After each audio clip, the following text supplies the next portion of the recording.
اب اس کے بعد ایک موضوع ہے فاطمہ بنت اسد رضی اللہ تعالیٰ عنہ. اس موضوع کی وضاحت کے لیے میں شبینہ عبدالخالق کو دعوت دیتا ہوں آئیں اور اس موضوع کی وضاحت کریں. شبینہ عبدالخالق. السلام علیکم ورحمۃ اللہ وبرکاتہ. الحمدللہ رب العالمین الصلاۃ والسلام علی سید المرسلین وعلی آلہ واصحابہ اجمعین. اما بعد، آج کی اس آخری انجمن میں میری تقریر کا عنوان ہے حضرت فاطمہ بنت اسد رضی اللہ تعالی عنہا. زبا پہ مایا آج ایک ایسی ہستی کا ذکر جمیل سے تر ہونا چاہتی ہے جو خانوادہ رسالت سے نسبت خاص رکھتی ہے.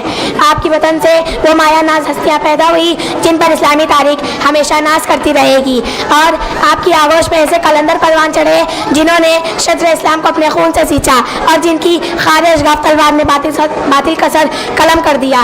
جی ہاں، میں بات کر رہی ہوں حیدر کرار اور جعفر طیار کی والدہ ابو طالب کی زوجہ سرور کونین کی چچی اور سیدہ فاطمہ کی ساس حضرت فاطمہ بنت اسد رضی اللہ تعالی عنہا کی. زباں پہ بار الہی یہ کس کا نام آیا، زباں پہ بار الہی یہ کس کا نام آیا کہ میرے نطق میں بوسے میری زباں کے لیے. سامعین بات مکین، اس پاک باز خاتون کی عظمت میں کیا بیان کروں. وہ اتنی عظیم تھی کہ زبان رسالت ان کی عظمتوں کا قصیدہ پڑھتی تھی.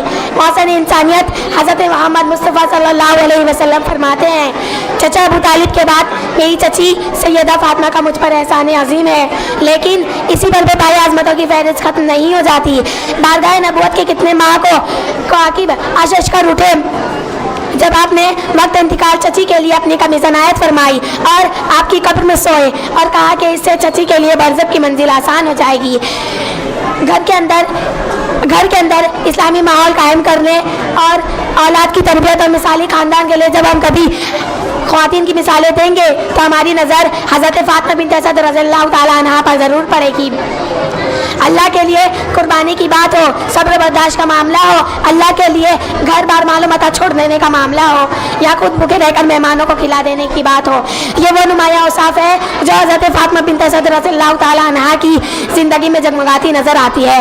محترم سامعین، یہ بات بلا مبالغہ کہی جا سکتی ہے کہ حضرت فاطمہ بنت اسد رضی اللہ تعالی عنہا ولی صفت مومنات میں سے ایک ہے جن کے ذکر سے تیری محفل مہک اٹھتی ہے، وہ شام جہاں معطر ہو جاتی ہے، عزم و حوصلے کی مردہ رگوں میں جان پڑ جاتی ہے. آج ہماری مسلم خواتین ان اوصاف جلیلہ اور خدمات مشکورہ سے کوسوں دور ہیں. حضرت فاطمہ بنت اسد کی حیاتی طیبہ ہماری خواتین کو یہ درس دیتی ہے کہ بیوی کی حیثیت سے آپ کو شوہر کے کیسے حقوق ادا کرنا چاہیے.